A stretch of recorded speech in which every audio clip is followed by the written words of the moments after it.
Thank you. I'm not going to start off the way I was because of what I just heard.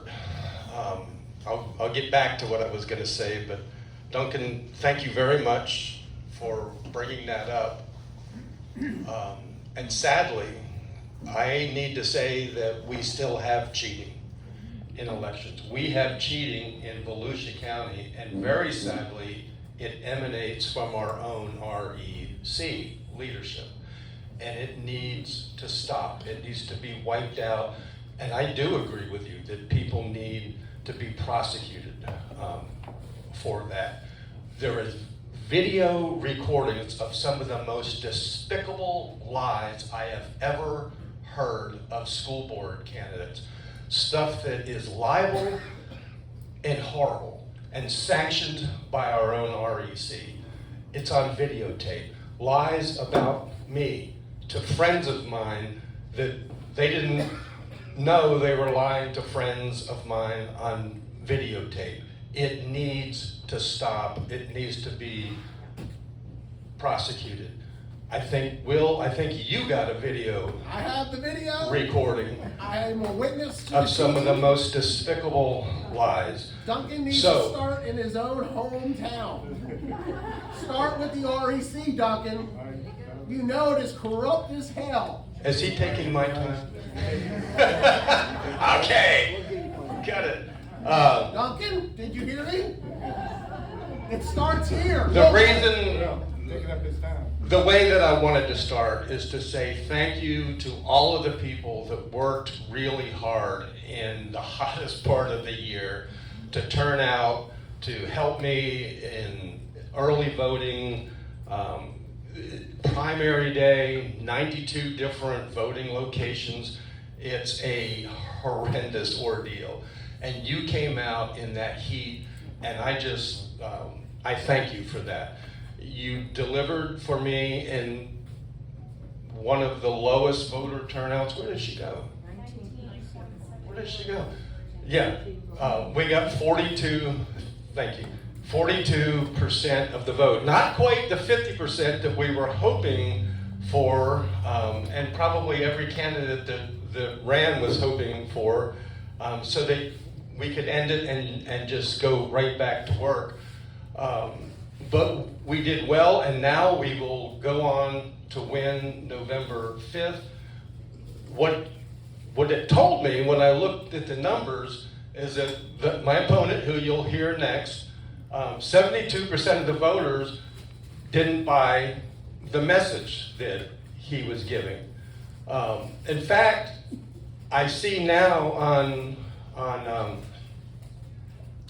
Facebook that I'm being accused of being a plagiarist because I repeated something that Randy repeated. Yep. And I thought that's really interesting, because let me tell you what really happens in elections since I won 60% to 40% almost 4 years ago. 4 years ago.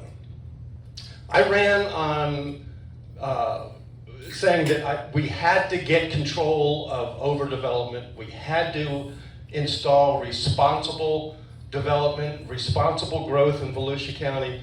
And now, every election since then, everybody has plagiarized what Jeff Brower ran on. Every candidate that runs on the same platform of overdevelopment and flooding and the issues that I brought to light, and now have made part of the lexicon of every member of Volusia County. It has become common. When I go out in public, Terry and I go, everywhere that we go, we give out a piece of paper and say, tell me the top 3 concerns in Volusia County. And it's always, I don't care if I'm in Deltona or Ormond by the Sea or right here in DeBary. Number 1, overdevelopment. Number 2, flooding. Number 3, taxes to pay for overdevelopment and flooding. And now, number 4, stopping a fuel farm in Ormond Beach that has no business in a residential neighborhood. So that's the concern of everybody. And so every candidate becomes Jeff Brower when they run. They use my terminology. They use the things that I'm working on and making tremendous progress on. So you'll have to decide where the plagiarism is happening.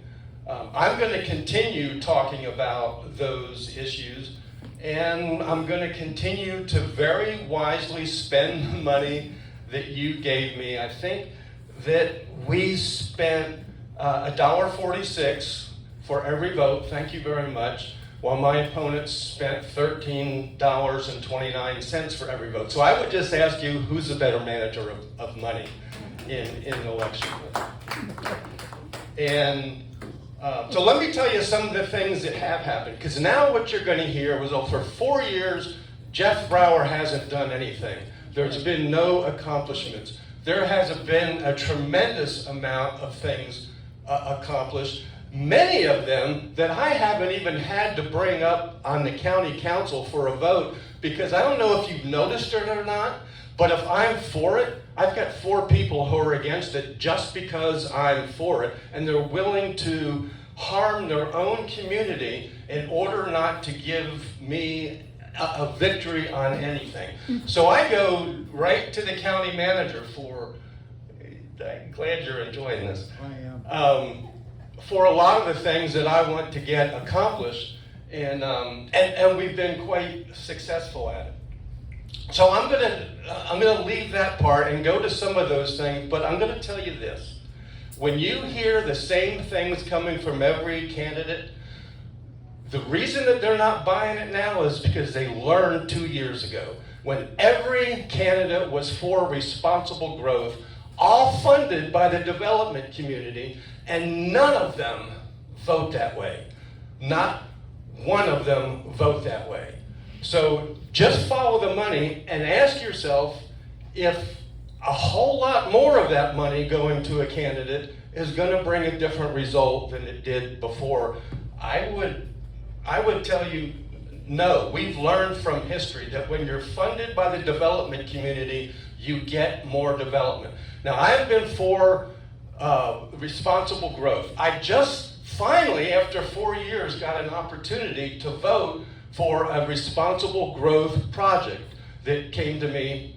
It had less density on it, didn't require acres of fill that would flood all the surrounding neighborhoods, because it was one of the last remaining places in the DeLand area, in county property, but in the DeLand area, that has deep sand, so that the water would percolate through the sand and into the aquifer instead of having to be captured in retention ponds that as soon as they're dug, they become lakes and they flood all the surrounding neighborhoods because they're lifted up 5 or 6 feet. That's the common way of development in Volusia County, and we have to stop it. We can't afford it anymore. It doesn't work, and we're destroying other people's private property rights when we flood their homes and destroy their everything that they've worked for their whole life. So I'm going to continue to work on that, on getting responsible growth.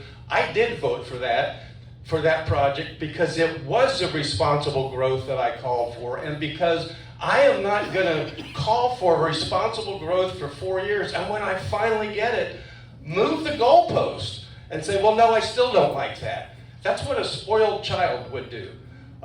So I voted for it, and it is sending a message to other developers that maybe we should do it this way. We just had one that should have been on the agenda on Tuesday, 30 minutes? And it got pulled because they're listening to you. They hear you. They know that you're not happy.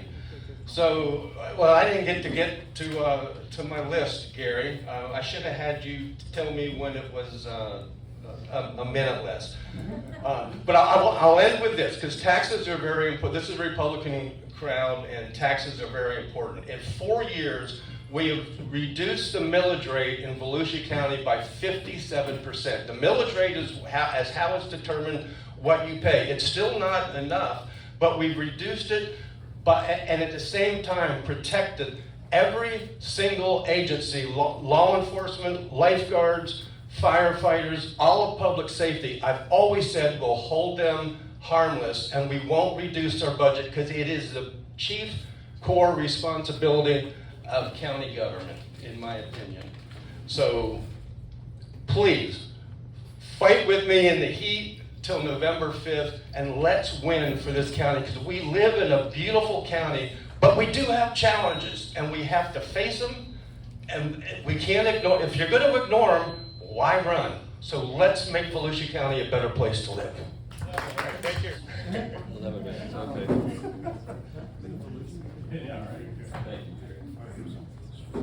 Thank you, Gary. Thanks for the invitation. I do want to say, I've been to so many of these over the last 16 months. I think this is the first time that I've heard the national anthem sung and sung as beautifully as it was. Well done. Congratulations. Thank you. It touched my heart. Really, really good to be in a patriotic crowd for sure. And also, the prayer. I grew up in the Episcopal Church. That prayer was actually a sermon, but it was a great prayer, and it was a great prayer. But I do think we need to remember in this time the families and the community in Winder, Georgia. We lost 4 people, 2 students, 2 teachers, and I was fortunate, like a lot of you. I grew up in a time when that thought was never a part of me or the way I went to school. We never worried about whether we were going to be able to go home safe. I mean, the worst thing that we did, I'm old enough that we had a few air raid drills, and then we also obviously did fire drills, but there was never a concern about our safety like that. It's just awful. I have some friends in Winder, Georgia, and I would just ask you when you go home tonight in your own prayer time to remember Winder, Georgia, and the community. It'll never be the same. It'll never be the same, and those families will never be the same. The school will never be the same. So if you would, I listen to this stuff. I don't know, what am I doing? I always do this. I listen to this stuff. I've never been a candidate for office. Not to say I haven't participated in the political system, but I'm running because I believe that we have a short window of opportunity for some of the great things that can happen for Volusia County. And one of those things that I think, but we've got to start with a foundation. Clearly education is a part of it's a strength of any community, and congratulations for the improvements on the Volusia County school system and all the strides that you're making. Well done, and we certainly appreciate it. But public safety, I want to transition to that. Public safety is really the bedrock and the foundation of any community. If we can talk about economic development, we can talk about responsible development, we can talk about all the other things, the advantages that we have, all the issues that we have, all the opportunities we have, but if we don't have a safe community, and that includes the obvious, how our sheriff, and they do a phenomenal job. I think that you would agree that Mike Chitwood and his team do an incredible job, and our firefighters in the county and in the cities do an amazing job as well.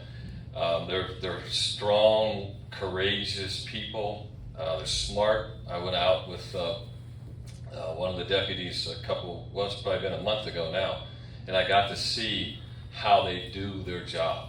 And just at the moment that he said, well, this is a pretty quiet night, boom, it changed. Right? It changed on a dime. And there was a pretty big event. I counted at one time, we had 16 different people there. And I watched them de-escalate this situation, and nobody got hurt. A couple people went to a place they probably didn't prefer, but it was de-escalated. So public safety, from the sheriff's standpoint, how we prosecute crime, how we message this to other communities is important. right, to other people who might want to come here and do harm. That's important. And how we treat those people is important. How we treat our first responders is important. And so I want to share that I have the endorsement of the sheriff. I have the endorsement of the previous sheriff, who was also a county councilman. I also have the endorsement of the state attorney and the assistant state attorney, the sheriff's deputy union, the firefighters union. And that gives you some idea about, how they think we can cooperate. The world's different. It's going to require different techniques, different tactics. No matter what they are, we got to do it. Okay, there's never going to be a time, there should never be a time we say we can't afford to do safety in our schools or on our streets. Never. This is not about a cost. The cost of losing 2 children and 2 teachers far outweighs whatever we're going to spend to keep them safe. So that's one of the things. The other part I get all the time, why are you running? You've got a successful business, you've got a good life and all that. Yeah, and where did it come from? Right here. I got to taste a part of the American dream in Volusia County. You're going to give me a heads up, so and so I've been a public servant, not in the sense of an official, but I have dedicated the 42 years of my life to doing business and to giving back. For me, this is one of those things. I want to see a Volusia County where my children, and right now, one of them is working in my business, one of them is part-time in Charlotte and part-time in Florida, and one of them's going to school here. So that event was pretty important to me in Winder, Georgia. I want to make sure that we create opportunities for my children, my grandchildren, your children, and your grandchildren to choose Volusia County as a place to live. We talk about taxes. We all pay school taxes. We're investing in our children. But that's not good enough. Okay, we can invest in the highest quality of education, but if you can't take that education and come back home, we're missing a big part of this. We've got to close the loop. We've got to be able to give them at least an opportunity. I don't want to move out of Volusia County. I don't want to chase my kids all over the country. I want them to just come here and hang out with dad and mom and everybody else. That's the idea. So the economic opportunities are important. Clearly, we have a responsibility. Common sense means we've got to keep our taxes manageable, and we've got to be efficient with our resources. And we can talk about building, and I'll lay out, and it'll be out. We're going to do a Facebook Live on Tuesday, and we're going to lay out our entire plan, not just a couple sound bites, the whole plan, the entire part of it, and understand where the revenue comes from to keep your taxes low. Okay, that's important. Where does it come from? Where do you suppose the revenue is being generated from? These real estate transactions where properties are valued at a different rate than they were before because they've sat here for 20 years. And by the way, a big part of my how do you curb overdevelopment is every time that you do, if you do a variance, then you have to put an equal amount of money in conservation. We should be, your mother was right. She said there was no request from Florida Forever for grant money. We have got to be aggressive on buying up this land. The other thing I'm going to give you a little tip on, we've got to do a better job of creating an agricultural economy. Because the biggest tracts of land, those that are most susceptible for somebody to turn into something that we don't want, are farms where the next generation has said, I don't want to be a farmer. I just want the money. Okay, so these are the kinds of solutions to these problems that I'm suggesting. And I believe, I have great respect for anybody that's run for political office. You put yourself out there. I have respect for the passion that our county chair has for this community. I absolutely do. Respect that. But you can't stand here and say, 4 years later, the same things that were going on 4 years ago, and blame somebody else. That's not effective leadership. That's not being able to get the job done. 4 years from now, if I'm elected and I haven't got there, I won't be in front of you asking to do this again. I'll fire myself. Thank you.